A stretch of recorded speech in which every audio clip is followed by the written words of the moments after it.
I'm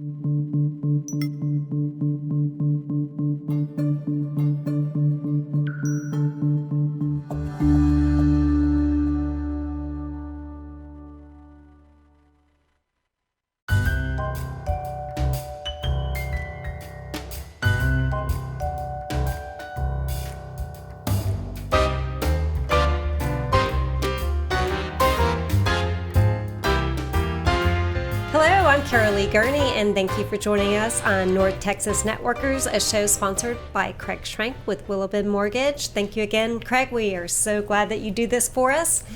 And I'm Stacy Revely, and we're so happy that you guys are joining us today. Today we have Kym Yancey. We are so glad to have you here with us, co-founder of eWomenNetwork. I was about to say news, not news. eWomenNetwork and Celebrity Science. I'm sorry, I'm a little stumped this morning by your presence here with me because I'm used to working out with you every day, and here we are professionally. That's right. No. Hey, I wouldn't want to be anyplace else but here. Me too. I'm so glad you're with us. Yeah. So tell us a little bit about what you do. So, formerly I owned an advertising agency, and I'm from Dayton, Ohio, and I did that for 15 years and working with ad agencies and the state of Ohio and all that. So marketing and advertising has always been a part of my life. In '96, moved to Dallas and to work with a new client, and that had launched a positive TV network, and that was just really great. And an interesting thing happened when I was here. My wife, who has her degree, her master's in organization development, was working with companies like Coca-Cola and John Deere all over the country, but she was new to Dallas. And I remember saying to her, I said, Sandra, with everything that you do, there are companies that are looking for you who want to know about you, but they don't know you exist. And at the same time, there are people you need to know, and you don't know who they are. You need to come together. And as a result of that conversation, we ended up starting a company that's now in our 20th anniversary called eWomenNetwork. And it's a network of entrepreneurial women, over 500,000 strong, all over the United States, Canada, now Australia, with 118 chapters. And it's like, I'm fond of saying it is the ultimate good old girl entrepreneur network. It's amazing. Do you know, I remember years ago, I was sitting with a girlfriend of mine, and she invited me to come at Glen Eagles Country Club. I think you used to have it there. And she's like, there's this group of women called eWomenNetwork. And she goes, do you want to come with me and go join me? I just remember that. So many years ago, I never had any clue that someday I would meet you, and little be known that I'd be working out with you every day. Do you really work out every day? Well, maybe not every day. She's an extremely hard workout person, I'll tell you that. We try to keep up with her. I would believe that for sure. Well, you also used to do something else interesting, and maybe, Anna, do you have a little clip of something from the older days that's kind of fun? A little old school. Look at this. It is. 70s, 80s? Yeah, that was 70. That picture there was 1976. And I'm the guy with the big afro in the back, standing up with the mustache and the goatee. So this was quite a popular band. Yeah. I mean, you were on Soul Train. Yeah, we were on Soul Train. We're on Capitol Records. I did 5 albums with the group, and that's us on Soul Train. Gosh. There you are drumming. Yep. There you are in the back, right? Yeah, right back I'm in the there, back. clapping? The drummer in the back. Drummer in the back. That was a fun time. You know what? It was outrageously fun, and we didn't have cameras, so you had to take a photographic image of it in your mind. You know what I mean? What I'm saying, we had cameras, of course, but I mean, we didn't have the smartphones and all that kind of stuff like we do today. Well, I love it because we're here talking about branding today, and back then you had to brand your music as well. And you and I had a conversation yesterday. And I'm not a singer, so I'm not going to do this, but I'm sure you can do this. We talked about something that you coined as a band yesterday, and so you can brand anything, right? Well, yes, it's true. We are in 1978. We came out with a song called "Sun Is Here," and in the song we're going ooh, ooh. Okay. Ooh, ooh. Well, we were the band who launched that whole thing. So anytime you hear anyone going ooh, ooh, that started with us. Oh, that's great. I love it. So fun. That is so funny. So how did you meet your wife? Tell us a little bit about you and Sandra and how you met her in 1978, working on our third, we had finished our third album. It was doing a tour with Casey and the Sunshine Band and some other people, and big tour with the OJs.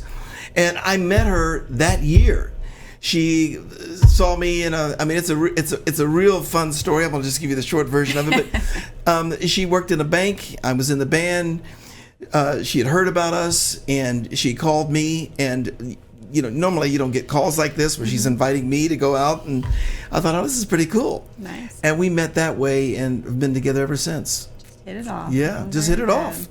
And so you co-founded eWomenNetwork together, is that correct? Yeah, we started it together. Okay. I had no idea it was going to be so hard. Yeah. How did you start that process? What did that look like? Well, I was going to say, the best part of this, I want you to imagine this. Like, if today we were starting it, and it really was just like this, where we'd meet you, right? And we're talking and telling you about this idea of a women's business network, a network of women helping women. We'd love you to be a member. And you said, sounds good. And by the way, it wasn't free. So we charged a fee. It was, at that point, when we first started, it was $290 was the initiation fee and $16.95 a month. And you would say, sounds good, let's do it. And your next question was, who are we going to network with? And we say, well, we're going to start with us. You'll start with us. And you know what? What we discovered is all the women that we would come in contact with loved being a part of the beginning of it, the start of it. The ground part. And so that's how we started it that way. And it was only going to be an online network with profiles where you could find each other. It really was designed that if you're looking for a female plumber or a female interior designer or whatever, that you could find them through our network, because it was the E part of it. That was the E part of it. And women were telling us that they loved the idea that it was going to be online. We'd have to go to what they call meetings. Well, no sooner did they join, the first thing they wanted to do was have a meeting. Be social. It was to be social. And we realized we had to put in a system for that. So now we have an extremely in-depth event system that we've built from scratch, and we have managing directors leading chapters all over the country. It's very formalized, but it's all built around a core principle of giving first and sharing always. That we're a network of givers, and givers do get, but we don't do it for that reason. We don't do it for I'll give to you so I can get. That's not the philosophy. The philosophy is give first and share always, and that's one of our core values at eWomenNetwork. Well, I love it too. Stacy and I had the opportunity to hear Sandra speak the other day, and one of her goals is to, and correct me if I'm wrong, is to have 1 million women reach $1 million in income? Annual revenue, yeah. That is revenue. The entire mission of eWomenNetwork is 1 million women entrepreneurs, each achieving $1 million in annual revenue. Understand, only 2% of all women business owners in the country break $1 million. Only 2%.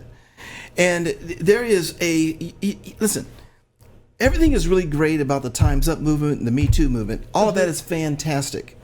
We're about the $1 million dollars in your pocketbook movement. That's what we're about, and we've been about that from the very beginning. It's always been about how do we elevate the brilliance, the magnificence. I tell people, they'll say to us, "What does the E stand for?" And I tell them it's everything extraordinary about women, and that's what it's all about. So on the everything extraordinary about women, that brings me to branding, because what you're doing is rebranding women. So I know you've got some pictures that I think Anna has there of before and after. What are you doing? What are you doing to these women that takes them from where they were to where they're headed? Well, this was something we hadn't planned on. I like I said, I had 15 years of running an advertising agency, and so I worked with everything from car dealers to theme parks like Six Flags, to work on what I call company branding. Here, this is all individual personal branding, and it's really in my wheelhouse, so to speak. So what we do is, our members are looking for more speaking engagements. They're looking for ways to stand out, ways to.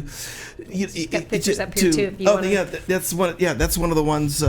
That's an engineer, as a matter of fact, and this is her after picture. But it's much more than just pictures and cool pictures. It's a whole strategy around who are you. Who do you want to be? What are you striving for?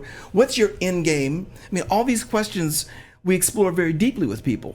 And what we've gotten into, we started a company a couple of years ago, a division of eWomenNetwork called Celebrity Science, which men participate, women participate, but we take them and we really get into really a deep conversation. The entire day is around what's holding you back, what's in your way, who do you want to be, what do you want to accomplish. And then we put together an entire plan around that. And that includes everything from, I tell people all the time, branding is not about, people commonly think, well, branding is your reputation. Reputation is important. That's not what branding is. Branding is your repetition. Let me say that again. It's your repetition. It's what you're constantly putting out. The message that you're constantly putting out, that is your branding. So if it's haphazard, then you've got the haphazard brand. If it's solid as a rock, let's say like an apple, then you've got an Apple brand. So decisions are being made constantly about you and who you are. And so what we did is we put together this plan, this celebrity science branding plan, to really take women and men to a place they've never been with their branding. And so it is unbelievably exhilarating. It's fun, and it's absolutely transforming their lives. Because I will tell you, it's very hard to be your own trial, judge, and jury. I mean, most people, cannot do that. You cannot just make the decisions for yourself. You think about groups like Kiss. I'm going back to the music thing. I mean, what a brand! What an unbelievable, awesome brand concept they created with that. Oh yeah. You know what I mean? That stands Still out. don't know what they look like. In real life. But once you put some thought into it, sure. it stood the test of time. But once you really stop treating it as a casual thing and understand, especially today, everything is about brand. Whether you care about having a brand or not, it's happening to you. And I tell people, if you don't have a brand, then you're what's called the no-name brand, because it's happening whether you want it to or not. Mm-hmm. Decisions and choices are being made. So it doesn't matter what field you're in or what your goals may be. Everybody can benefit from it then. Oh yeah, I mean, no matter the profession. It's really an awakening.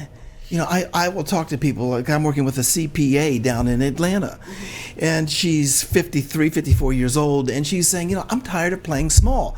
I have a more grand vision for my business. I want to, there's Susie Orman, there's Dave Ramsey. I want to be someone of that ilk. How do I do it?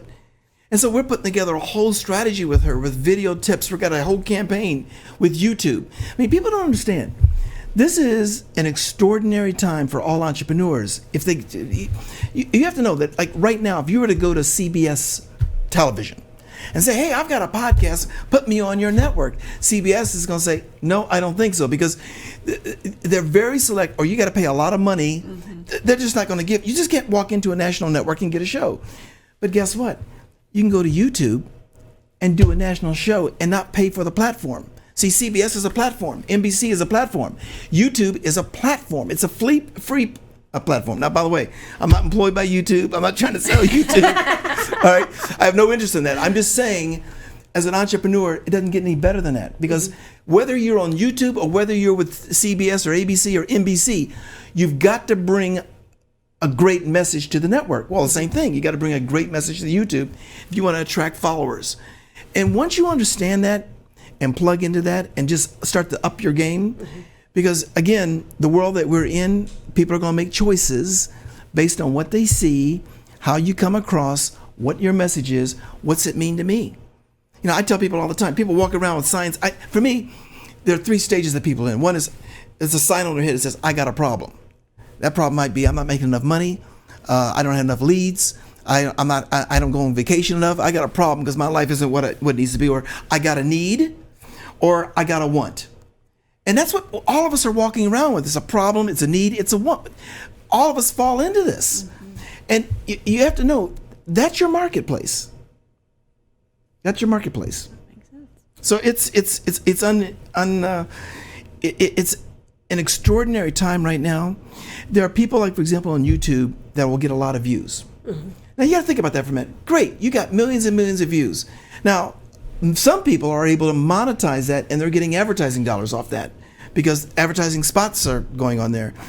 But then there are also people who are doing things that get thousands and thousands of views, but they don't know how to convert it. Mm-hmm. So today, everything is about influence. It's about taking that influence and how do I convert that influence into a financial, opportunity for myself.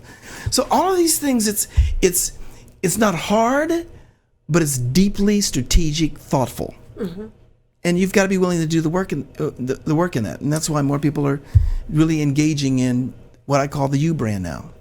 So for somebody listening, then what is kind of a first step? How do you start taking inventory of all this, and what's, it's a lot to take in, and you've got all these free platforms now, but how does somebody make that initial step, and what does that look like? Yeah, well, first thing I'm going to say, and I think it's very hard to do it by yourself. So the first thing, I would start interviewing people who are specialists in the branding category.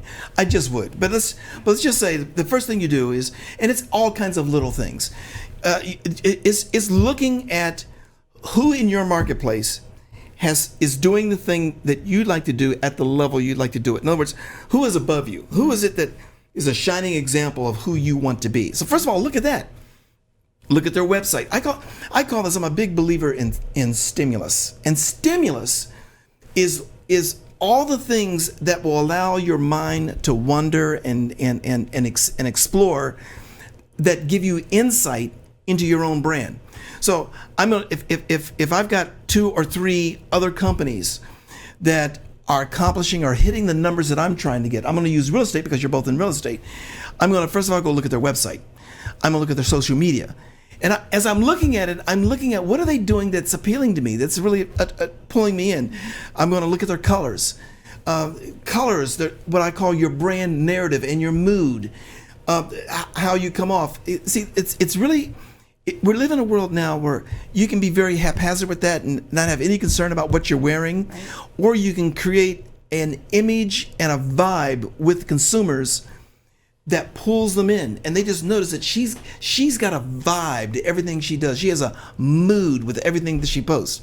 What kind of comments are they leaving? What kind of engagement do they have? So a lot of this is, first of all, you're evaluating the creative that they're using to stimulate your own thinking. Right. And then where I go with that is I outperform it. What I do is, here's what I like here, here's what I like here. This isn't hitting the points that I want to make. The website isn't doing what it needs to do. I look at the signage. So I look at how there's a thread between everything that they're doing. And so first thing to do is just do what I call a brand inventory of your own stuff against other people who are in your space. Very good. That's a great way to do it. Yeah. So, and then how do you go about making sure all of that matches and making sure that no matter where you are, no matter what site you're on, it's all consistent? Yeah, well, that's the discipline. I mean, that is the discipline. This is the part, and I want people to give themselves a break, because I could no more, like, you tell me about the things to do in real estate, and I'm like, thank you for those great tips. I'm going to go out and do it. I'm going to fail. I do not have your years of experience. I don't. So that's why it's important to look at who in the marketplace, you see some branding you're liking, or to look and find someone to help you with your branding.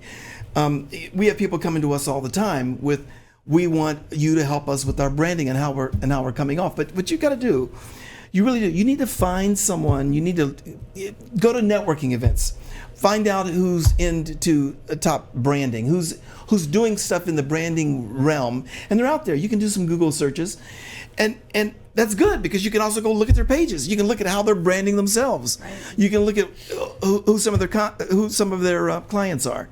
Which, by the way, to be fair to them, you can look at how they're branding themselves, but usually, like a whole lot of us in business, whether it's an advertising agency or whatever, you're doing your best work for your clients. Very often, you're not doing the best work for yourself, but you're doing your best work for your clients. Mm-hmm. You know what I mean? But I will tell you, you can look at what they're doing and you'll see something there that you'll say, oh, I like that.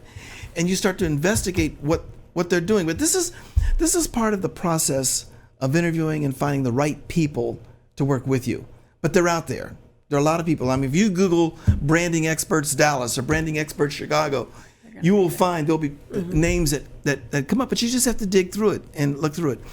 We started to do it here because our members, it wasn't available to them at the level that we want to deliver, and the way we dig deep into this. People would contact us because they were just frustrated with what I call doiling out pieces. In other words, you do my video, you do my website over here. Oh, will you do my blog, and will you handle my podcast? Yeah. So what you have is all these independent pieces of people doing things, and guess what? They're not talking. They're not. None of it's matching. This one doesn't know that your colors are this. Yeah. Now this one knows that your colors are that, but that one doesn't know. And your voice. It is taking the time to think through all of the pieces, and that's what this is. I love that. That's what this makes is about. sense. That just resonated with me. Yeah, I'm just telling you, it's the problem that I see in mostly everything now. So when we take on something, we start everything else. Believe it or not, we start everything else with a questionnaire, a survey questionnaire. That, like, if I brought you on as a client, one of the first things you're going to do before we get started, you're going to fill out that questionnaire. Now, why would I do this? Because I'm asking you key questions about, what are who would you consider to be your top 3 competitors? And what's their websites? All right, I want to see what you see as your competitors. If you were a car, what brand of car would you be and why? Okay, I'm asking you everything about, what is your greatest challenge at this moment, whether it be personal or business. Now, why is that important? Because what's going on personal is impacting what's going on with your business. And you can pretend all you want, but they're connected. And so we have to know where you are. So we get into a very deep, meaningful, authentic relationship right from the beginning. And then we do our research around that. Then we bring you in. Now, when's the last time, Caralee, where you sat in a room and you're on one side of a table and there's a whole team of experts on the other side? That entire day is about you. That entire day is going through. So, God, we could go on forever. We've got to have part 2. Yeah. Okay, so 3 things with the time we have left. 1, we have a guest that has a question. Okay. Her name's Tammy Burgee. She wants to know whether, when you've got a logo, do you use words or no words? Well, you understand. Let's go back to this. If you are you saying that she would have no logo and it would just be the name? Well, I think she means like you'd have like a symbol with words, without words, or It really depends on the logo and how it's being used. It really does. Is it a logo that you envision putting on a baseball cap or on a coffee mug? Is it a logo that is going to show up in whatever newspaper ads? Is it going to be at the corner of your website? What is the whole purpose of the logo? It's like your company, that Mariposa.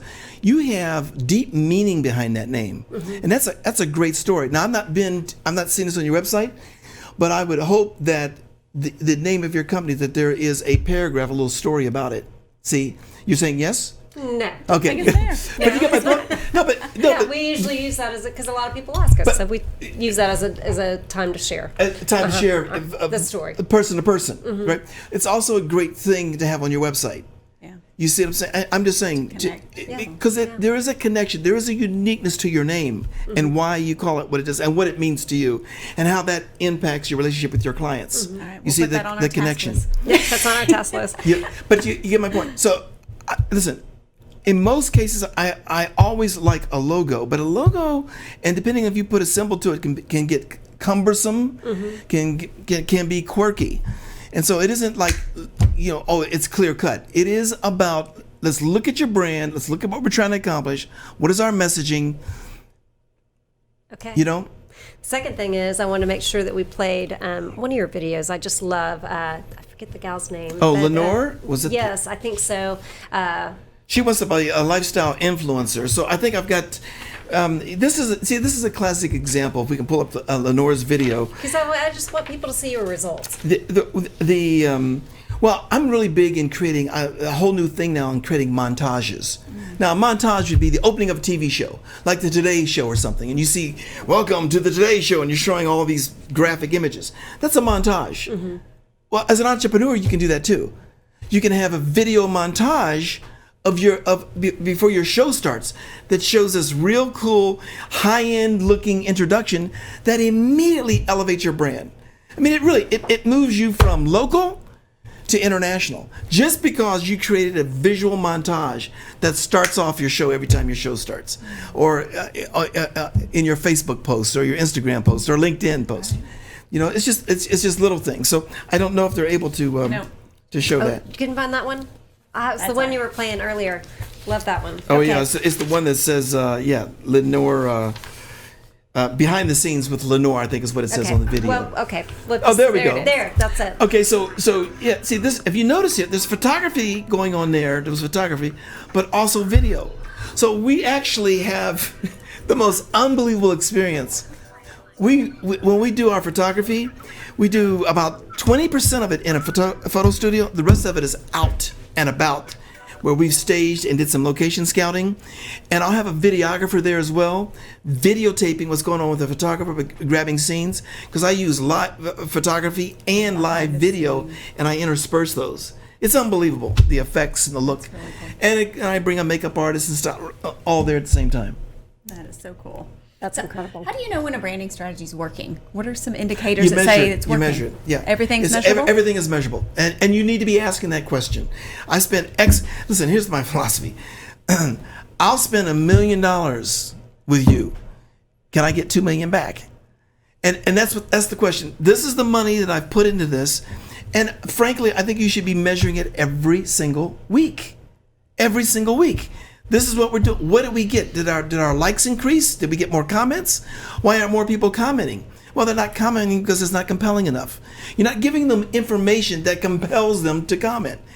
If my likes aren't growing, why aren't my likes growing? In other words, what is this money doing for us? How are the results, the spend, impacting our business? You have to probe that, and you have to be willing to ask that question. But it's measurable. You know, I had some people in last week, and I was going over something with a client and said, this isn't working.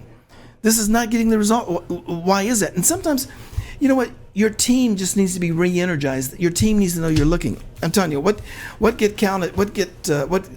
counted gets measured. So that's what makes a difference. Well, we have a few minutes left. Why don't you explain to us what your 3 T's are?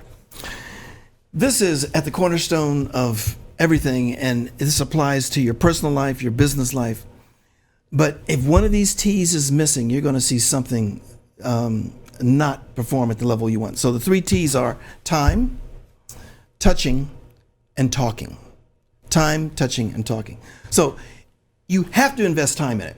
If you're not investing time in it, whether it be your marketing, your practice, or honing your craft, you have to put in the time.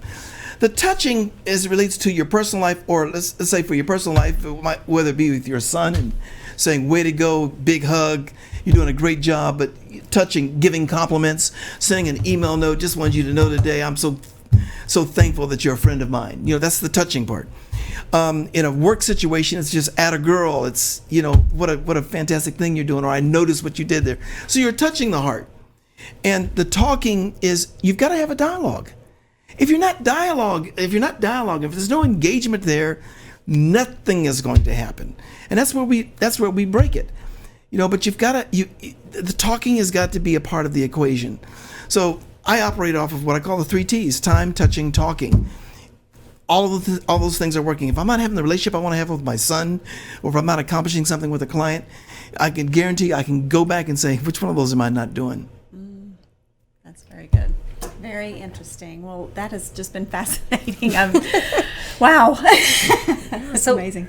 What's next for Kym and Sandra? Well, for us, it is refining the process. This is what I've told our staff, and this has been really our motto, and that is, let's do only the things that are unique to us. In other words, let's embellish and let's expand the things that clearly set us apart from everybody else. So that's the first thing. And we really work on our processes. I mean, you know, we talked earlier about it's not sexy, it's not like really cool.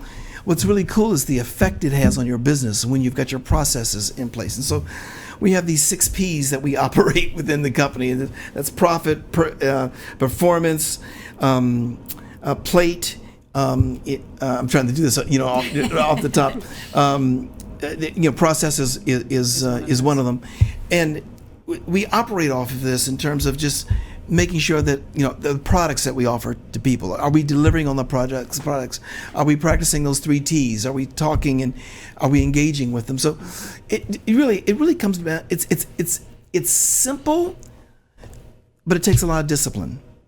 Simple and takes a lot of discipline. Yeah. And on a personal level, I just love what I'm doing with Celebrity Science. It's been, you know, after 15 years of running an advertising agency and working with companies, it's a whole new level of thrill when I work with an individual.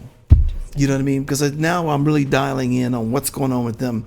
And I love it too when I work, especially with women, when we have our stylists come and dress them and the different things we do, and I say to them, would you have picked that out for yourself? And they say no. I wouldn't have. I said, great. Well, if I'm not mistaken, you feel the same way when your stylist picks something out when you speak at your conferences. Same thing. I will work with the stylist. Right now, stylist will come and he'll lay out a bunch of clothes and different things for me, and I'm like, oh my gosh. And his name is Carlos. I said, Carlos, I just don't know. And he says, trust me. And I have to remember the words that I tell other people. And I wear the thing that I didn't feel like this was just right for me, and I get more compliments. Isn't that funny? Than anything. Great. So I've had to, have to take my own medicine sometimes. Oh my goodness, that's great. Well, Kym, we've been so glad to have you. Thank you for joining us on the show. Hey, ladies, what you're doing is fantastic. And I think we need part 2. hey, let's do it. We do. We need part 2, don't you think, I Stacy? think absolutely. Yeah, we've got more from Kym that we can experience, and especially since you've told us about some other things that you talk about, 2 truths. Yeah. And lead. The truth lead formula. Yes, we'll talk about that later. So thank you so much for being here. Again, thank you to Willowbend Mortgage, Craig Schrank for sponsoring our show. We have a blast doing this, and we've had such excellent speakers. We've got more to come. Can't wait to have Kym back. Can't wait to have our next guest, and can't wait to have you back. So also, too, I want to say, if you have questions, maybe for part 2, throw them out there, and we'll see if we can get them answered next time. Yes. And Stacy, you want to tell us about when our show is? We are the 3rd Tuesday of every month at 11 a.m. Join us. On Facebook, on the Mariposa group, 11 to 11:30, 3rd Tuesday. I'm Caralee. And I'm Stacy. And we are your real estate professionals.